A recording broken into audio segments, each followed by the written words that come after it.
Boa noite.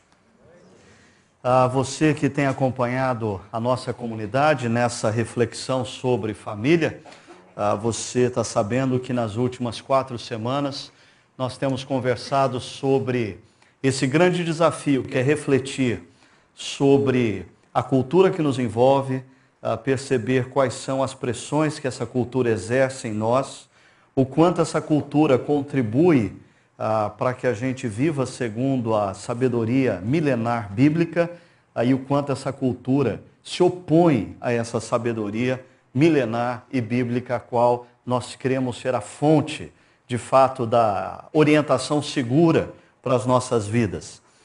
Na última semana, nós estivemos conversando sobre esse tema, inversão de prioridades entre profissão e família. E quando nós conversamos sobre isso, foi impossível nós não entrarmos e fazermos uso de uma terminologia que tem sido muito usada aí pelos terapeutas e por aqueles que se preocupam com alguns sintomas, distúrbios gerados por essa cultura que nos incentiva constantemente ao envolvimento no trabalho. Nós falamos do problema do workaholic, né? O sujeito que vê no trabalho a possível realização de toda a sua vida. O indivíduo que coloca no trabalho a sua sensação maior, coloca no trabalho a esperança de algum sentido concreto na sua existência. E nós procuramos conversar um pouco sobre isso, como essa é uma das grandes falácias da nossa cultura pós-moderna ou moderna, talvez dos últimos 2, 3 séculos, com o positivismo, com o capitalismo, que tem feito com que jovens façam a sua opção profissional como se a sua profissão tivesse de fato o poder de oferecer a ele realização para a vida. O seu tempo no mercado de trabalho, ele é finito, ele vai passar. E quando se findar o seu tempo como profissional, você vai ter que se reencontrar com você mesmo. E a grande pergunta é, aqueles que confundem o que eles são com o que eles fazem, quando eles não tiverem mais força física, ou disposição emocional ou intelectual para exercer a sua profissão, e eles forem descartados pelo mercado de trabalho, e eles tiverem que reencontrar a si mesmo, a pergunta é, eles vão encontrar alguém? Vai existir alguém à parte da profissão? Hoje nós vamos conversar sobre uma outra temática. A temática relacionada à inversão na nossa cultura entre vontades e necessidades. Porque durante séculos, homens e mulheres e famílias trabalharam e viveram para suprir necessidades. No entanto, essa cultura que emerge no Ocidente nos últimos 2, 3 séculos, e a cultura capitalista, consumista, utilitarista e todos os istas possíveis, gera em nós um novo tipo de mentalidade. Não basta que nós trabalhemos para suprir as nossas necessidades, nós precisamos também suprir as nossas vontades. E aí a vida se torna um tanto quanto mais opressora, um tanto quanto mais cara. E emerge disso um outro termo que também tem sido usado, que é o do indivíduo stuffaholic. Stuffaholic. O workaholic, ele é viciado em trabalho. O stuffaholic, ele é viciado em coisas. Ele vive para adquirir coisas. A expectativa de realização que ele tem, ele deposita nos bens, nas coisas que ele pode vir a possuir. O ano passado eu fiz uso de uma definição desse stuffaholismo, que é mais ou menos a seguinte: desejo incontrolável de comprar o que não precisamos, com o dinheiro que não temos, para impressionar pessoas que não gostamos. E quando a gente lê essa definição, a gente fala, quem é tolo para viver isso? Nós. Nós somos suficientemente tolos para viver isso. para nos deixarmos mover por uma cultura que constantemente quer nos convencer que se nós tivermos algo, nós seremos melhor. Não nos basta ter um celular, nós temos que ter aquele celular. Não nos basta ter um automóvel, nós temos que ter aquele automóvel. Não nos basta ter uma casa, nós temos que ter aquela casa. E assim, se o workaholic, ele confunde o ser com o fazer, o stuffaholic, ele confunde o ser com o ter. Ele perde a noção de fato de quem ele é, porque ele confunde o ser com o ter. E nessa definição, existem pelo menos aí 4 problemas. Deixa eu pontuar rapidamente para você. Primeiro, comprar de forma compulsiva.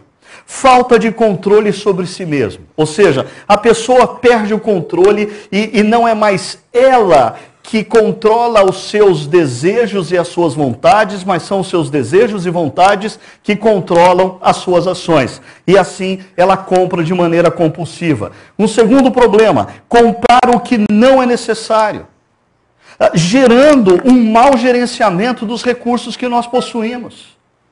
E talvez exista uma ilusão na sociedade capitalista que cristãos, verdadeiros discípulos de Cristo, deveriam ter a preocupação de reverter isso. A questão é que na nossa sociedade as pessoas pensam da seguinte maneira: mas está sobrando dinheiro, eu gasto no que eu quiser. Até eu posso gastar até que no que não for necessário. Interessante que o apóstolo Paulo, escrevendo aos cristãos de Efésios, lá no capítulo 4, ele diz uma coisa que sempre me preocupou. Ele diz assim: aquele que antes roubava, agora em Cristo Jesus trabalhe. Trabalhe. Primeira boa dica, né? Mas em seguida ele diz: trabalhe para que você tenha com que socorrer os necessitados. Parte dos recursos financeiros que Deus tem dado à minha vida através do meu trabalho, Deus não tem dado para o meu usufruto. Deus tem dado para que eu possa ajudar com o que é excedente na minha vida. Eu possa ajudar aqueles que não têm o essencial. Um terceiro problema nessa definição: comprar com dinheiro que não se tem, gerando endividamento irresponsável. É aquela coisa de você adquirir um produto, porque afinal de contas a restituição do seu imposto de renda vai chegar qualquer dia desses, né? Você não sabe quando, não sabe se vai chegar o mês que vem, daqui 3 meses, no final do ano, ou se você vai ficar preso na malha fina, mas como vai vir a restituição, então eu vou comprar esse negócio com o dinheiro da restituição. Ou se não, tem gente que já está comprando coisa em maio com o dinheiro do 13º de dezembro. Né? Ou tem às vezes promoções assim: compre isso agora e só pague na Copa do Mundo de 2014, né? Compre um carro agora e você começa a pagar em julho de 2014, quando o carro nem existir mais, né? Como se isso tudo fosse um bom negócio. Você não precisa ter dinheiro para adquirir, e gerando esse endividamento excessivo. E ainda, o pior de tudo, comprar para impressionar ao outro. Isso revela um seríssimo problema interior. O problema não está... A nossa frustração numa sociedade capitalista e consumista não tem a sua origem maior em a gente não conseguir ter o que a gente quer. A grande frustração é que a gente precisa ter para se sentir ser. É mais ou menos assim. Você está numa reunião, um telefone toca, um sujeito saca um iPhone. Esse é o cara. Mas se você tiver um iPosso, não tem graça nenhuma. A grande questão é que o iPhone e o iPosso é celular do mesmo jeito. Nada contra se você pode ter um iPhone. Eu só posso ter um iPosso, né? Mas a questão é nós atribuirmos a coisas valor que determina o nosso ser. Um filme chamado Delírios do Consumo conta a história de uma moça que mergulhou no staffholismo. E ela, inclusive, decidiu participar de um grupo, uma terapia em grupo. Só que ela estava tão imersa nesse problema que ela sabota o próprio grupo de terapia. Dá uma olhada em alguns trechos desse filme, por favor. Será que tem alguma coisa de errado nisso? Porque as lojas existem para você aproveitar. A experiência... Eu vou começar de novo. Pode aumentar um pouquinho para mim? Eu gosto de fazer compras. Será que tem alguma coisa de errado nisso? Porque as lojas existem para você aproveitar. A experiência é prazerosa. Bom, mais do que prazerosa. É linda. O toque da seda em volta de um manequim. O cheiro de sapato italiano de couro. Sapatos italianos de couro são os melhores. A emoção quando você passa o seu cartão e ele é aprovado e tudo agora é seu. Tudo bem, Rebeca. Obrigada por ser O prazer que você sente quando compra alguma coisa é só você e as compras. Você e as compras. Você só precisa entregar um cartãozinho. É isso. Joyce, controle-se. Não é a melhor sensação do mundo? Não dá vontade de gritar no alto de uma montanha? Com toda certeza. Você se sente tão... Ela tem razão. Confiante e tão viva.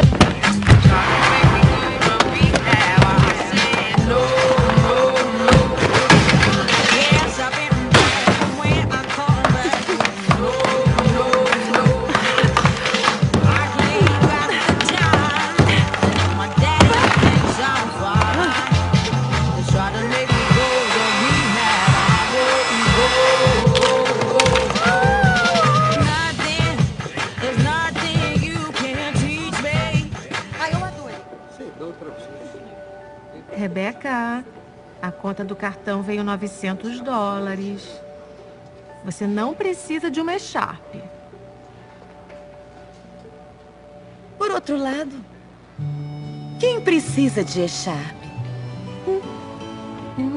Vai fazer meu corte de cabelo parecer mais caro. Pode usar com qualquer coisa. Seria um investimento. Vou levar a echarpe verde. Boa escolha, acabou. São $120. Como prefere pagar?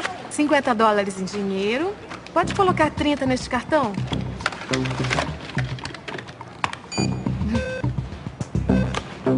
$10 neste. 20 neste. É tão bonito. Recusado. É?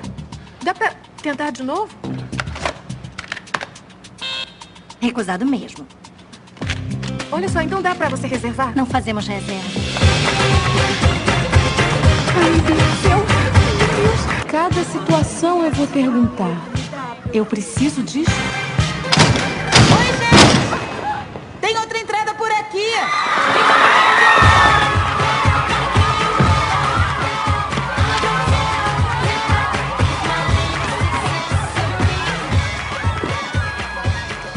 Eu preciso dessas luvas de cachemir porque é inverno e eu tenho mãos. Então é só isso. Eu vou comprar isso, só isso. E eu vou embora. Forte e decidida. Meu Deus! Botas Pucci. 50% de desconto. Eu preciso disso. Eu preciso disso. Eu preciso disso. Não. Me desculpe, mas é que eu vi primeiro. Eu sei, mas você devolveu. Não, eu sei disso, mas eu vi primeiro, então sou eu que vou levar. Só que você tirou as mãos dela. Me dá a bota, ou você morre. Ai, Natalie! Me dá! Olha, promoção na Burberry. Esse é o Tony mais velho que eu conheço! Me dá essa bota! Não foi você a manhã inteira lá pela casa dela!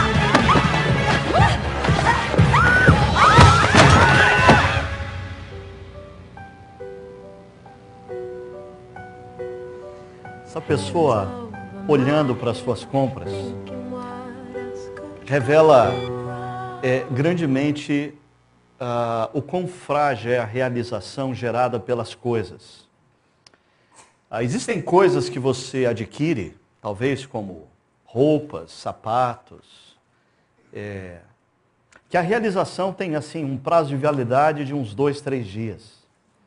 Nos 2, 3 primeiros dias você se sente realizado com o que você tem. Tem coisas que assim a realização dura um pouquinho mais, né? Quando um homem compra um carro novo, a realização dele talvez dure aí 2, 3 meses. Depois ele fica velho. Uma casa nova, traz uma realização assim que dura talvez uns 6 meses. Depois passa. A realização gerada pela aquisição de coisas e bens não dura. É por demais frágil. Agora, talvez você esteja pensando assim, Ricardo, mas olha, até a cena desse filme revela bem esse negócio. Esse negócio é coisa de americano. Os americanos são consumistas. Aquela sociedade norte-americana é altamente consumista, especialmente quando os brasileiros vão fazer compra em Miami e Orlando. Essas cenas poderiam muito bem ter sido gravadas numa visita dos brasileiros a Miami, Orlando, Nova York e coisa parecida. Agora, seria isso um problema no contexto brasileiro? Seria isso uma realidade brasileira? Porque, afinal de contas, nós não temos tanto dinheiro assim para gastar. Então, dê uma olhada comigo nos dados do IBGE dos anos de 2008 a 2009. Segundo esses dados, cerca de 10% da população brasileira, 10% da população brasileira tem uma despesa mensal per capita de R$ 2.844. 10%. Os mais ricos no Brasil, 10%, na sua família, eles gastam em média por mês R$ 2.840 por pessoa. Ok? Se você está acima disso, imagina a que grupo você pertence. Ok? Agora, por outro lado, quando você pega os outros 40%, ou os 40% mais pobres da população brasileira, a realidade dessas famílias é de R$ 296 por pessoa a despesa mensal. Só esse gráfico daria para a gente passar a noite conversando sobre as implicações disso para aqueles que se dizem seguir a Jesus. À luz disso aqui, eu preciso refletir acerca do que eu tenho feito com o que me é supérfluo. Do que eu tenho feito com o que me sobra. Porque o que me sobra é o que falta para a grande maioria da população brasileira. Agora, uma pergunta que me intriga é como que o brasileiro gasta. E olha só, quando a gente pega o item alimentação, que é o pão nosso de cada dia, é o básico. Por volta de 74 a 75, o IBGE identifica que 33,9% das despesas de uma família era gasto com alimentação. Em 74 e 75. Por volta de 2002 a 2003, 20,9% passa a ser gasto com alimentação. E agora, mais recentemente, de 2008 a 2009, 19,8% das despesas de uma família brasileira é gasta com alimentação. Em outras palavras, no Brasil, menos de 20% é gasto com o básico, com o necessário. O que a gente faz com o restante? Uma outra pesquisa da Confederação Nacional de Comércio aponta que nos primeiros meses desse ano, janeiro, 59,4% das famílias brasileiras estavam endividadas. 59,4% das famílias brasileiras em janeiro de 2011 tinham algum tipo de dívida. E, por favor, eu espero que você não use essa estatística para te motivar. Porque estatística é um problema, às vezes o tiro sai pela culatra, né? O sujeito vê uma estatística dessa e diz assim, que bom, eu faço parte da maioria, não sou só eu que estou endividado, né? O cara se consola com a estatística. Ou senão, o cara diz, nossa, 60% da população brasileira é endividada e eu não tenho dívida nenhuma, eu preciso fazer alguma, né? Cuidado, esse negócio de estatística nem sempre funciona bem. Agora, olha só, desses 59,4%, de famílias endividadas, 22,1% em janeiro estavam em atraso. Em fevereiro, sobe para 65,3%. O índice de famílias brasileiras endividadas. O atraso, 23,4%. Qual é a natureza dessa dívida? Qual é a natureza dessa dívida?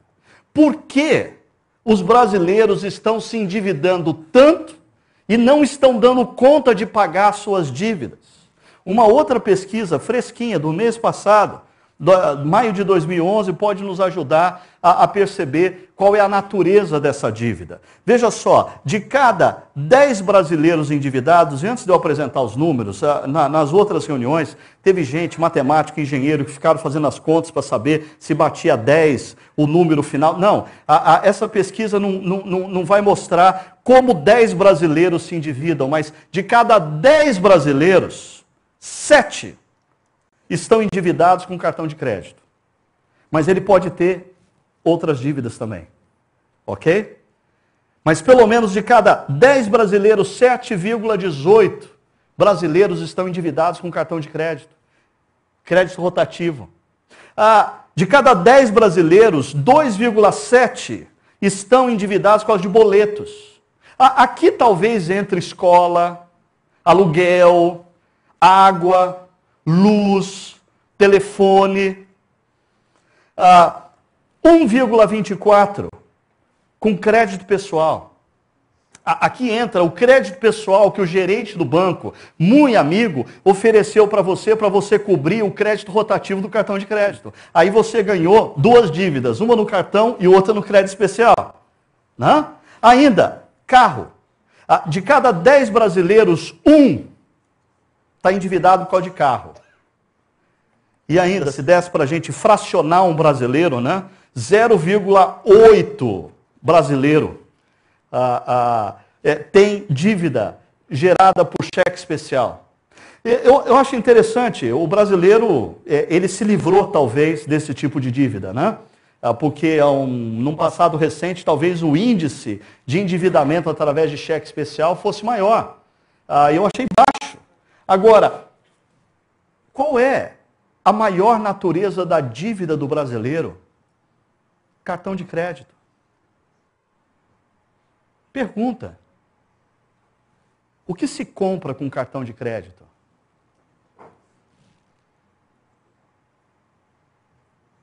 Com cartão de crédito se investe em imóvel? Com cartão de crédito se investe para o futuro?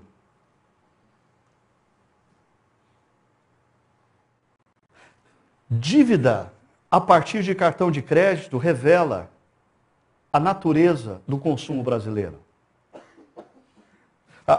Algumas coisas essas pesquisas revelam. Deixa eu pontuar rapidamente. Primeiro, brasileiros estão comprando de forma compulsiva. Mês após mês, o endividamento aumenta no Brasil. Ainda, brasileiros gastam boa parte de seus recursos no que não é necessário, no supérfluo. Brasileiros fazem uso do dinheiro que não tem para satisfação imediata, porque essa é a química do cartão de crédito. Você se lembra do que aquela moça no filme disse? E nem precisa de dinheiro. O cartão é mágico. Né? Você está se sentindo meio deprimido, precisa comprar alguma coisa, mas você está sem dinheiro. Mas você tem um cartão, pronto, está resolvido. Está resolvido. Você está com vontade de ter prazer com alguma coisa. Quem sabe sair hoje do culto, ir no restaurante que você mais gosta e comer um prato que você mais gosta. Mas é caro e você anda meio sem dinheiro. Mas você tem um cartão. Você nem precisa de dinheiro. Basta você ter o cartão. E ainda, brasileiros, especialmente os brasileiros de classe média e alta, confundem grandemente o ser com o ter. Eu não sei qual que é a origem disso na nossa cultura, mas talvez poucas culturas são tão atreladas a esse negócio do ter para autoafirmar o ser como a nossa. É coisa impressionante. Existem pessoas, existem famílias que não têm mais nada, mas eles não abrem mão daquilo que dá imagem aos amigos, aos parentes. E o endividamento aumenta. E a crise familiar aumenta. A água vai subindo, mas a pose a gente não perde. Qual a fonte desse negócio? Para você que não está acostumado a ler a Bíblia e talvez esteja aqui ou assistindo pela internet a convite de alguém e acha esse discurso de reflexão a partir da Bíblia meio complicado, deixa eu apresentar qual é a fonte desse problema a partir da própria cultura. Pega a música dos Titãs, intitulada Comida. O refrão dessa música diz assim: bebida é água, comida é pasto. Você tem sede de quê? Você tem fome de quê? Qual é a verdadeira sede que você tem? Qual é a verdadeira fome que você tem? Que você pensa ser o ter. Mas você tem e continua com sede e continua com fome. Olha algumas partes dessa música, diz assim: a gente não quer só comer. A gente quer prazer, perceba, para aliviar a dor. A gente não quer só dinheiro, a gente quer dinheiro e felicidade. E olha essa, a gente não quer só comida, a gente quer saída para qualquer parte. Sabe qual que é o sentimento que vem no meu coração lendo essa letra? Desespero. Desespero. Eu preciso preencher um vazio existencial e a minha esperança é que as coisas possam gerar em mim esse senso de realização que eu tanto preciso. Mas quanto mais eu tenho, menos eu me sinto ser. E mais eu me sinto dependente de ter. Por isso, o refrão dessa música é tão importante. Você tem sede de quê? Você tem fome de quê? Talvez o medo da gente refletir mais profundamente sobre essas duas questões faça com que muitos de nós andem por aí à deriva, sendo consumidos por essa cultura que tenta te encantar de várias formas e tenta te oferecer a promessa, mas é uma grande falácia, de realização se você conseguir ter isso, se você conseguir ter aquilo. Talvez o nosso medo de entrar em contato com alguns cantos escuros da nossa alma e do nosso coração faça a gente se manter distante dessas duas perguntas. Qual de fato é a sua fome? Qual de fato é a sua sede? A Sônia fez menção de uma carta que o apóstolo Paulo escreve no primeiro século a um grupo de cristãos da cidade de Filipos. É interessante uma coisa, antes da gente ler um trecho dessa carta. O apóstolo Paulo, quando escreve essa carta, ele está preso. E ele está preso 24 horas por dia, acorrentado a um guarda de César. 24 horas por dia acorrentado a um guarda. Preso esperando um julgamento e sem grandes expectativas acerca do veredito final desse julgamento. Esse cara tinha tudo para lamentar. Esse cara tinha tudo para reclamar. Essa semana dê uma lida na carta que ele escreve aos Filipenses. É uma carta que fala de alegria o tempo todo. Perceba, ele diz, Filipenses 4, verso 4, alegrem-se sempre no Senhor. Novamente direi, alegrem-se. Seja a amabilidade de vocês conhecida por todos, perto está o Senhor. Não andem ansiosos por coisa alguma, Mas em tudo, pela oração e súplicas e com ações de graça, apresente seus pedidos a Deus. E a paz de Deus, e a gente falou muito da paz de Deus nessa liturgia de hoje, que excede todo o entendimento, guardará o coração e a mente de vocês em Cristo Jesus. A partir do verso 10 ele diz, mudando agora para a primeira pessoa do singular. Eu alegro-me grandemente no Senhor, porque vocês renovaram o seu interesse por mim. E aqui vale um dado adicional.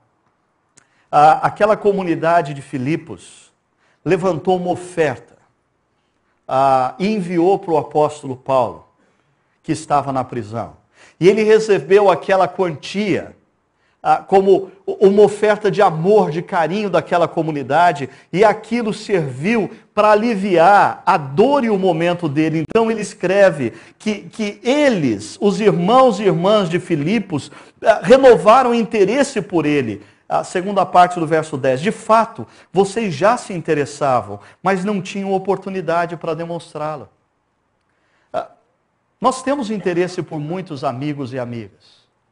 Mas quando eles estão atravessando momentos difíceis, é a oportunidade que nós temos de demonstrar esse interesse. Não é verdade? Enquanto está tudo bem, a gente não tem tantas oportunidades de demonstrar interesse. Mas quando a coisa vai mal, quando existe um problema, a gente tem a oportunidade de demonstrar o interesse. Verso 11. Não estou dizendo isso porque esteja necessitado. Olha agora. Mas aprendi a adaptar-me a toda e qualquer circunstância. Sei o que é passar necessidade e sei o que é ter fartura. Aprendi o segredo de viver contente em toda situação. Será que Paulo descobriu um antidepressivo fantástico? Ele diz, aprendi o segredo de viver contente em toda situação. Seja bem alimentado, seja com fome. Tendo muito ou passando necessidade. Tudo posso naquele que me fortalece. Deixa eu mostrar para vocês duas coisas interessantes nesse texto. Esses dois blocos, eles têm algumas características peculiares, mas eles têm um foco em comum. Por quê? O primeiro bloco que a gente leu, nós temos orientações de Paulo aos cristãos de Filipos. Ele dá algumas orientações acerca de como eles deveriam viver e como eles deveriam caminhar. O segundo bloco fala do exemplo de Paulo aos cristãos de Filipos, quando ele usa a primeira pessoa do singular. Porque Paulo não é como alguns mestres que existem por aí, preletores de autoajuda, pessoas que dizem cuidar dos outros, pregadores que falam uma coisa e vivem outra. O apóstolo Paulo orienta os cristãos de Filipos a viver de uma determinada maneira e depois ele mostra como na própria vida dele, aquilo que ele tem ensinado tem funcionado, tem agido, tem imperado. Agora, os dois blocos convergem para o mesmo tema. Nos dois blocos, Paulo está falando sobre a relação entre felicidade e coisas, realização e bens. Deixa eu mostrar para vocês. Primeiro, o primeiro bloco das orientações, Paulo começa no verso 4 dizendo, alegrem-se sempre no Senhor. Novamente direi, alegrem-se. Os dois verbos que aparecem aqui, alegrem-se, são imperativos. E eu fico pensando, como que funciona esse negócio? Alguém pode chegar aqui para a gente hoje e falar assim, vamos lá, todo mundo alegre, vamos lá, alegre. É uma ordem, todo mundo tem que se alegrar. Na nossa cultura esse negócio não faz sentido. Porque assim como nós já falamos anteriormente, que na nossa cultura, altamente influenciada por Hollywood, amor se tornou sentimento e não uma decisão, alegria também na nossa cultura é uma sensação, não é uma decisão. E o apóstolo Paulo, nesse texto, aponta para o fato de que a alegria é uma decisão. A alegria é uma decisão que a gente toma de olhar a vida numa determinada perspectiva. A alegria é uma decisão que a gente toma de olhar a nossa própria história na ótica de Deus. Algum tempo atrás, eu exemplifiquei isso, citando um texto de Henry Nouwen. Henry Nouwen diz assim: pode parecer estranho dizer que a alegria é o resultado de nossas escolhas. Temos uma hipótese de escolha, não tanto em relação às circunstâncias de nossa vida, quanto em relação à maneira como reagimos a essas circunstâncias. Nós não temos poder sobre as circunstâncias. Não temos. Mas o que o Henry Nouwen está dizendo é que você tem poder de optar qual vai ser a sua atitude, qual vai ser o seu sentimento diante das circunstâncias. Talvez fique claro o que Henry Nouwen está falando aqui, se a gente se lembrar também daquele artigo do escritor campineiro Rubem Alves sobre o milho da pipoca, quando ele diz que existem pessoas que diante do aquecimento, das pressões, das adversidades, das dificuldades, funcionam como o milho da pipoca.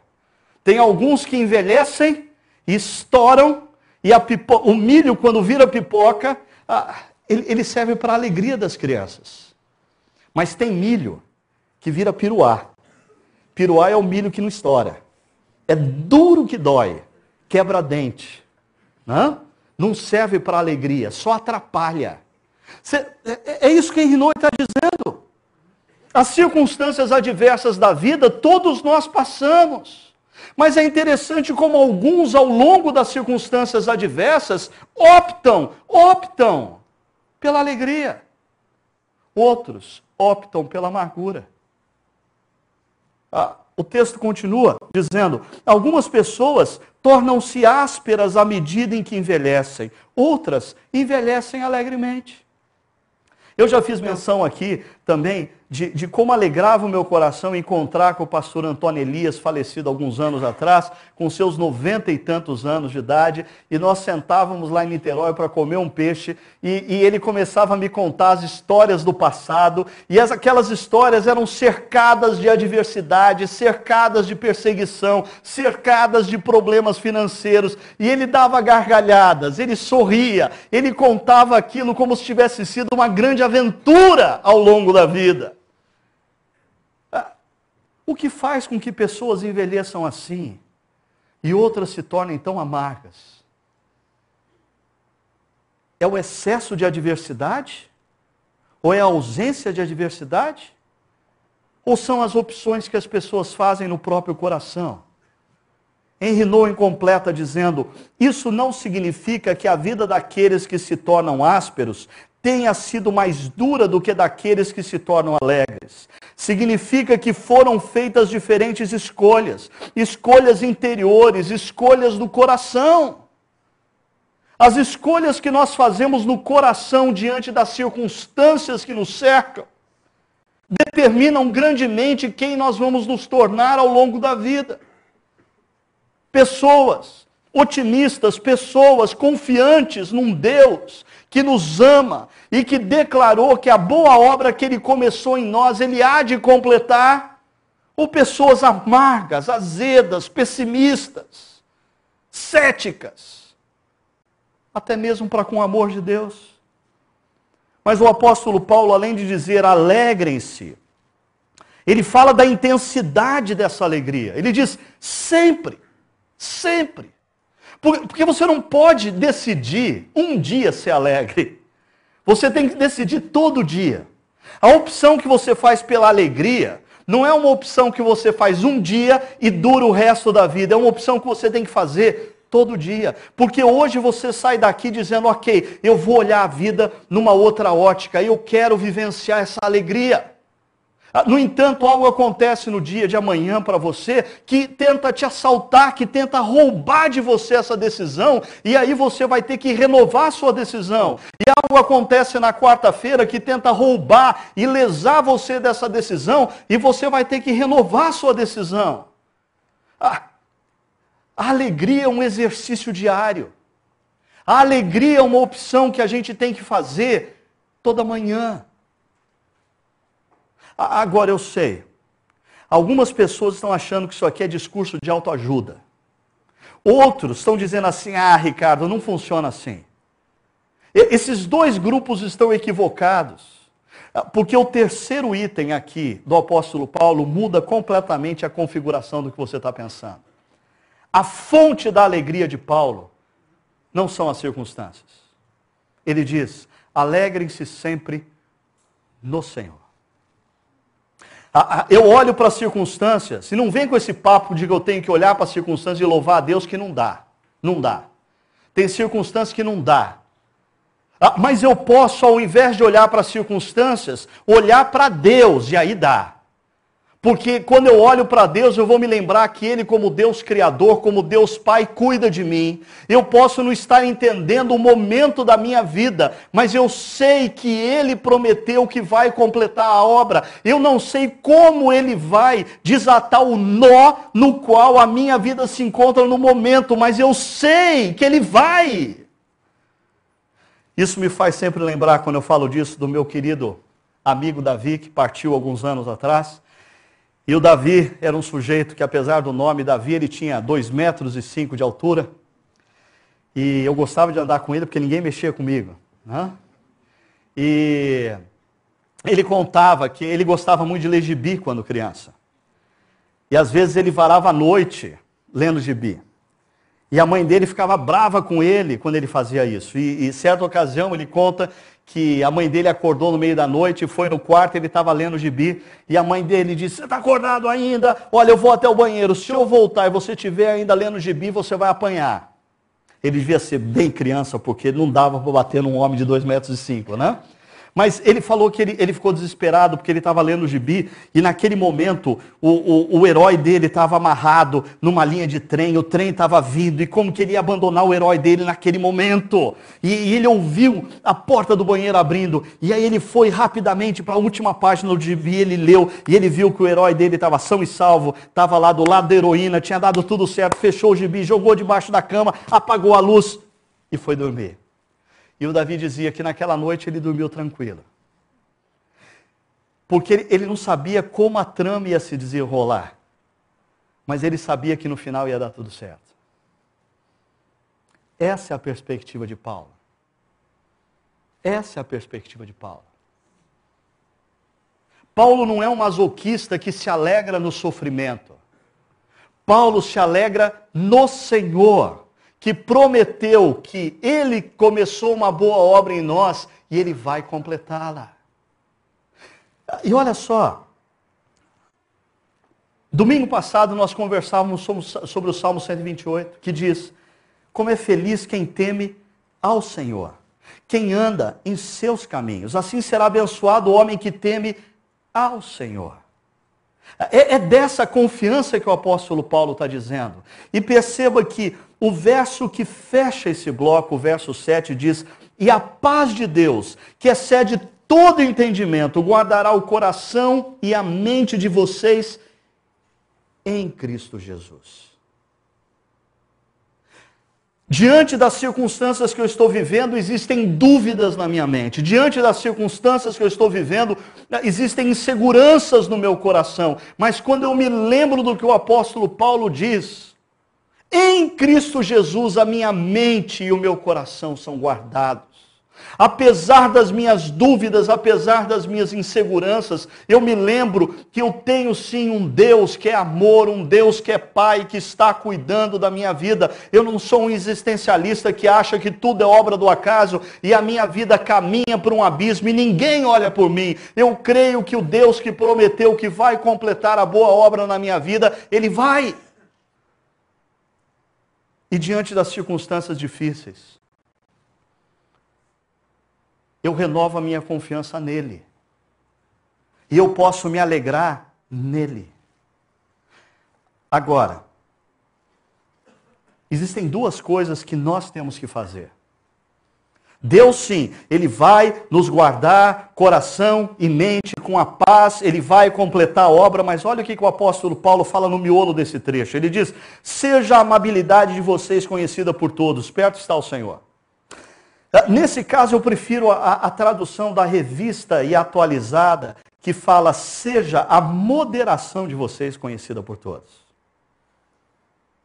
Porque moderação é a minha capacidade, por exemplo, dentro do tema que nós estamos conversando hoje, moderação é a minha capacidade de dizer assim, como eu gostaria de fazer aquela viagem, mas não posso agora. Como eu gostaria de ter aquilo, mas eu não posso agora.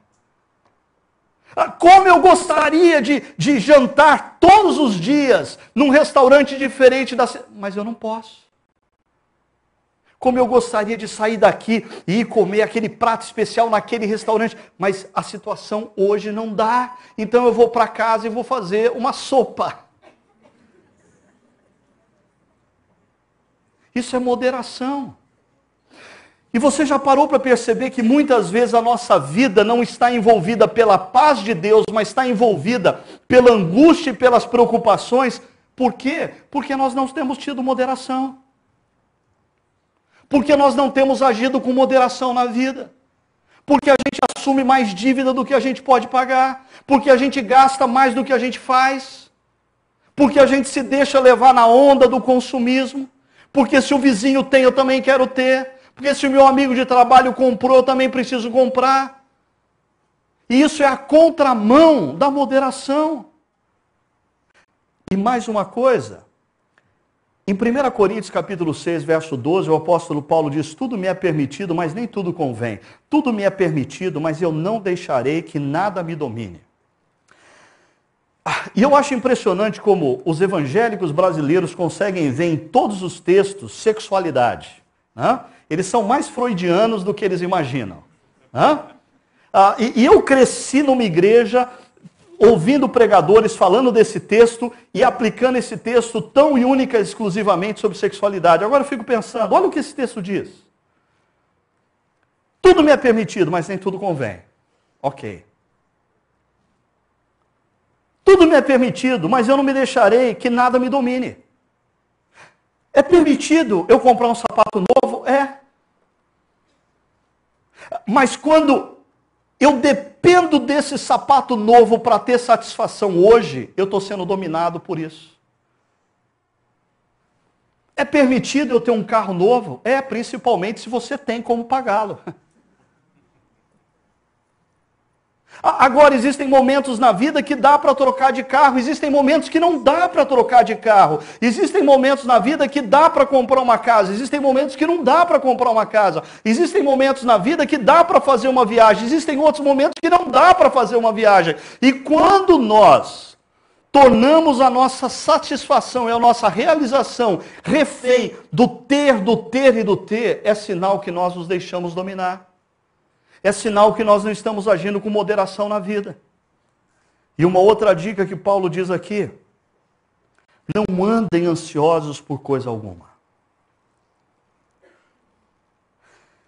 Porque enquanto eu estou falando aqui, talvez por uma maioria que não está lidando com sabedoria, com o que é supérfluo, existem pessoas aqui que já fizeram a conta em casa, já cortaram tudo que era supérfluo, e a conta ainda não bate.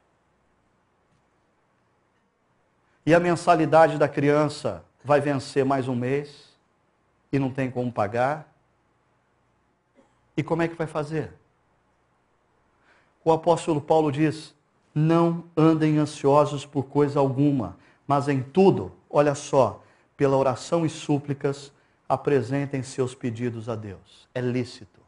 É lícito. É lícito eu chegar diante de Deus e dizer, Deus, eu preciso de um emprego melhor. Deus, eu preciso de um emprego que me pague melhor. Deus, eu preciso de uma alternativa para resolver esse problema. Deus, eu estou precisando de um carro novo para trabalhar e esse carro, quando esfria, não pega de manhã e eu não tenho como ir trabalhar. Como é que eu vou fazer? É lícito você colocar os seus pedidos diante de Deus. Hoje pela manhã, quando a gente saiu, eu estava levando de carona 2 jovens solteiros, dia dos namorados, é um dia muito deprimente para jovens solteiros, né? Aí eu falei para eles, olha, a pregação serve para vocês também. Peça para Deus. É lícito. Não tem problema nenhum dizer, Deus, me dá uma esposa. Né? Não andem ansiosos por coisa alguma. Antes, façam uso da oração e das petições para extravasar a ansiedade. E confiem que o Deus bondoso vai cuidar de vocês. Agora, uma coisa que a gente esquece é que o apóstolo Paulo diz para a gente fazer isso com ações de graça. A gente tem que chegar diante de Deus e dizer: Deus, eu estou precisando de um carro novo, Deus, o Senhor não está vendo como ele está velho. Mas Paulo diz que a gente tem que também chegar diante de Deus e dizer assim: mas Deus, olha, muito obrigado por esse carrinho. Ele quebrou, mas ele, olha, como ele resolveu meu problema por anos. Como ele me ajudou por anos. Às vezes, quando a gente se aproxima de Deus, e a gente diz assim: Deus, eu vim aqui porque eu preciso fazer uma petição. Ele falou: ok.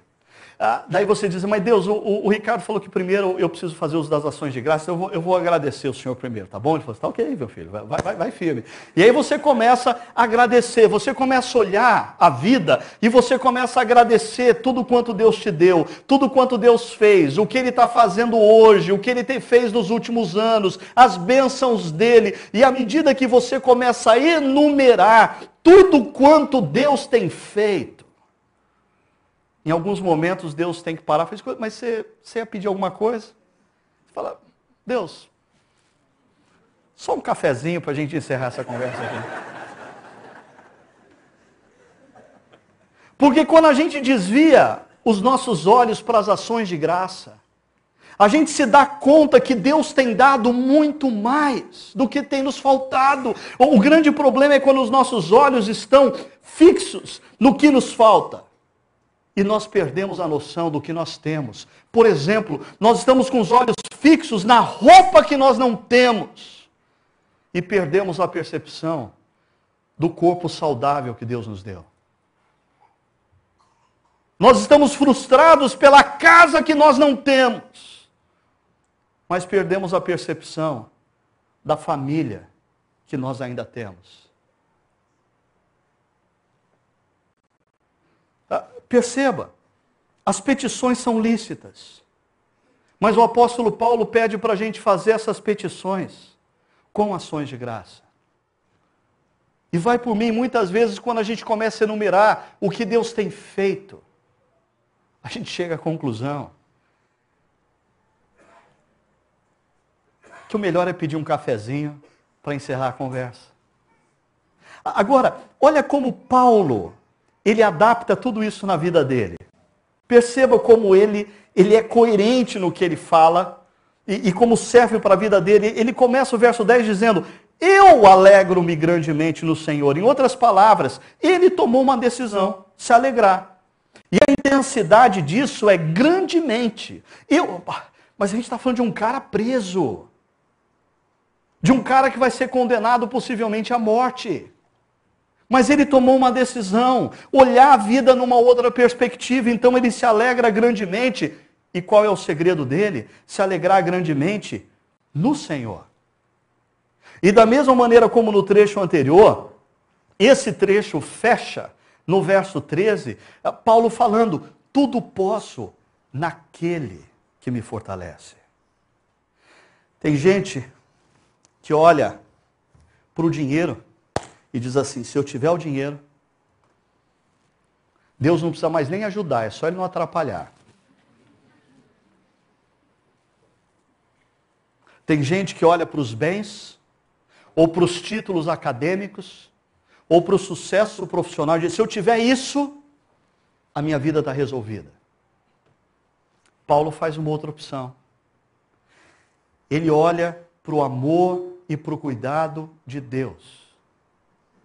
E ele decide confiar plenamente nesse amor e nesse cuidado. Ele diz: tudo posso naquele que me fortalece, naquele que cuida de mim, naquele que está comigo. Mas da mesma maneira como no trecho anterior, existe aí um miolo precioso, um recheio precioso. Porque Paulo diz assim: aprendi a adaptar-me a toda e qualquer circunstância. Olha só, o que Paulo está dizendo aqui é que ele aprendeu a fazer ajustes. Sabe qual que é o grande problema das famílias de classe média e alta no Brasil?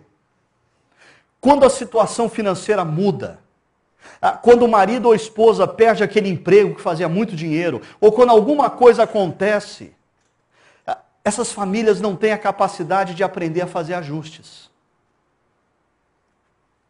Não faz ajustes na vida financeira. Houve um tempo que dava para fazer aquela viagem todo ano, dava para trocar carro todo ano, dava para ir para a academia todo dia, dava para fazer cursos assim assado, agora não dá mais. E o grande problema é que a água das dívidas vão subindo, subindo, subindo, e as pessoas se negam a fazer ajustes. E o pior, se negam a fazer ajustes por causa de uma autoimagem frágil interiormente e medo do que os outros vão pensar. Elas preferem se afundar em dívida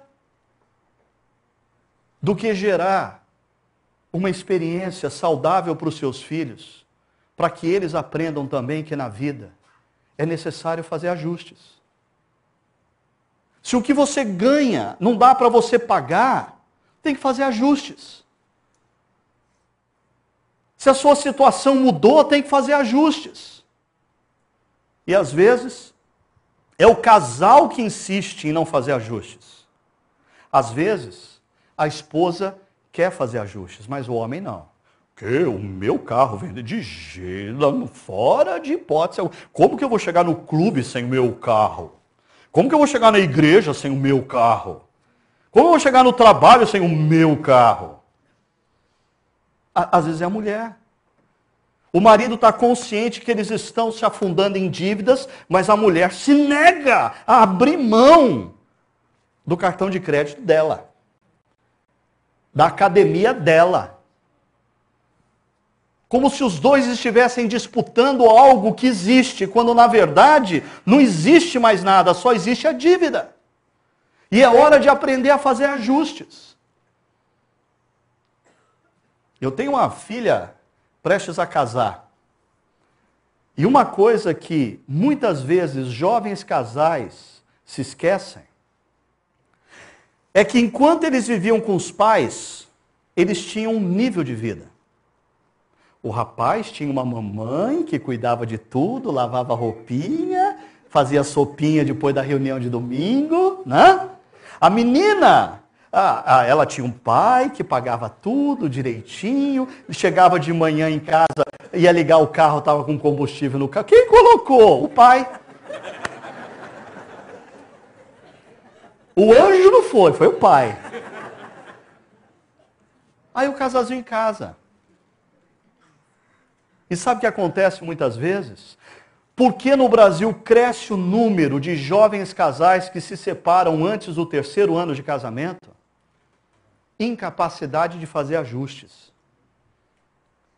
Eles acham que a vida deles tem que começar aonde a vida dos pais casados há 25, 30 anos se encontra. Eles não conseguem compreender que eles estão começando aonde os pais começaram há 30 anos atrás. É necessário fazer ajustes. Não adianta a gente espiritualizar, não, porque Deus vai cuidar da gente, tudo posso naquele que me fortalece. O apóstolo Paulo que disse, tudo posso naquele que me fortalece, ele diz, eu aprendi a fazer ajustes. Porque o Deus que me fortalece me deu sabedoria para fazer ajustes. E uma outra dica muito boa que ele nos dá. Ele diz, aprendi o segredo de viver contente em toda e qualquer situação. Qual que é o segredo dele? Viver no Senhor. Confiar que o Deus que começou uma boa obra em nós há de completá-la até o dia final. Acreditar que o momento da crise, o momento onde ajustes precisam ser feitos, contas precisam ser cortadas, é um momento em que Deus não deixou de olhar para a gente, Ele continua cuidando da gente. A história não acabou. Mas deixa eu dizer só uma última coisa e eu acabo. Eu cresci numa igreja evangélica, ouvindo histórias de personagens bíblicos na escola bíblica dominical. E sabe o que eu percebo hoje, às vezes, lendo a Bíblia? Que a imagem que eu tinha desses heróis é que eles nasceram prontos. Eles eram, assim, tudo resolvido já quando criança, né? Assim, o apóstolo Paulo, ele quando tinha 3 anos de idade, ele já dizia, tudo posso naquele que me fortalece. O cara era bambambam na coisa. Mas o texto diz que não. O texto diz que ele aprendeu. Ele diz, eu aprendi. O que significa isso? Significa que um dia ele não sabia.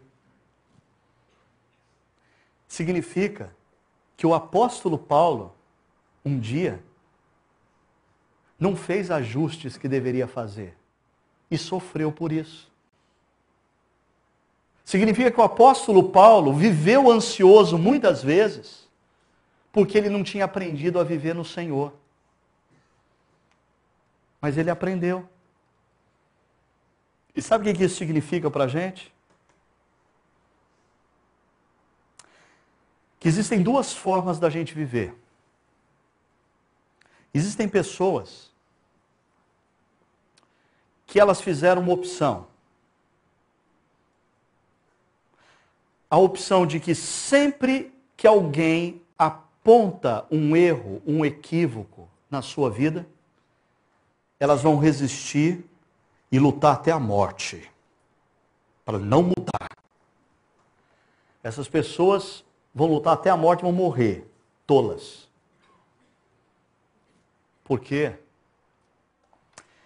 Porque quem não está aberto a aprender, não cresce. Quem não está aberto a aprender, não caminha para a maturidade. Quem não está aberto a aprender, não diz assim, fiz errado, não era assim para ser feito, mas agora eu aprendi, eu vou caminhar na direção da sabedoria, da maturidade. O apóstolo Paulo, ele aprendeu a fazer ajustes, o apóstolo Paulo aprendeu a viver no Senhor. E o que tudo isso significa para a gente? Deixa eu convidar vocês a refletirem e praticarem.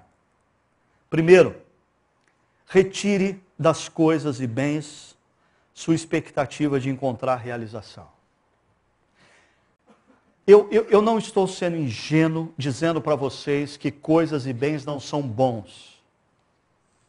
Eu só estou querendo dizer que coisas e bens têm prazo de validade para oferecer senso de realização.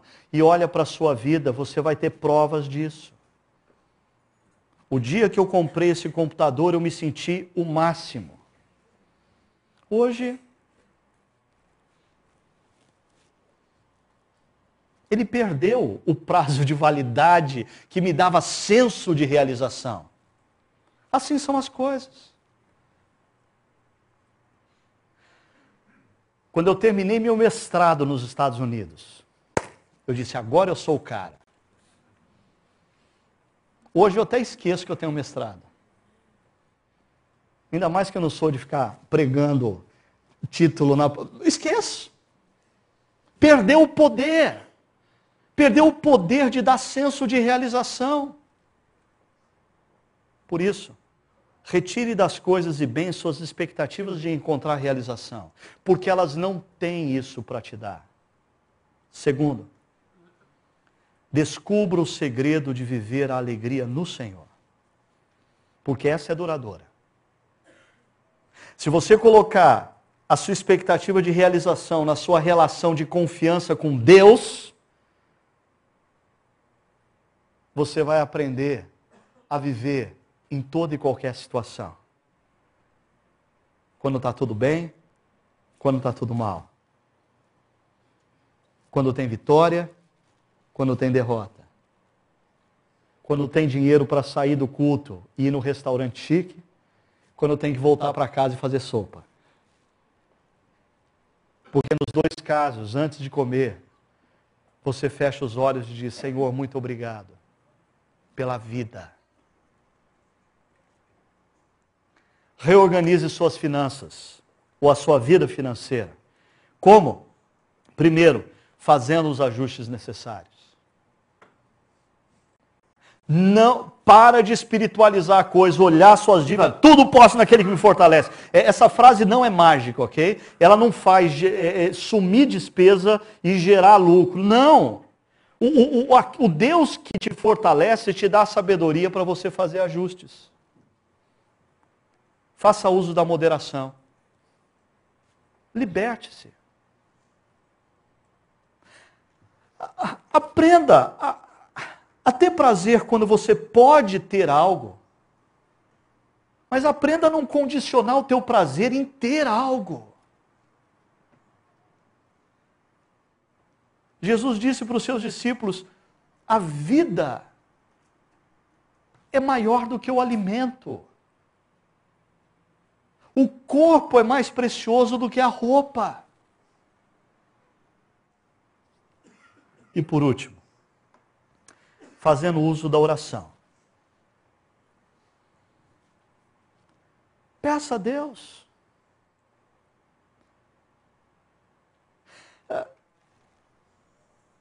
Meus filhos, muitas vezes, eles chegam diante de mim e eles começam com os papos furados. Eu falo: o que vocês estão querendo? Pede logo. E a gente, às vezes, acha que Deus não sabe que a gente está querendo alguma coisa. A gente fica enrolando.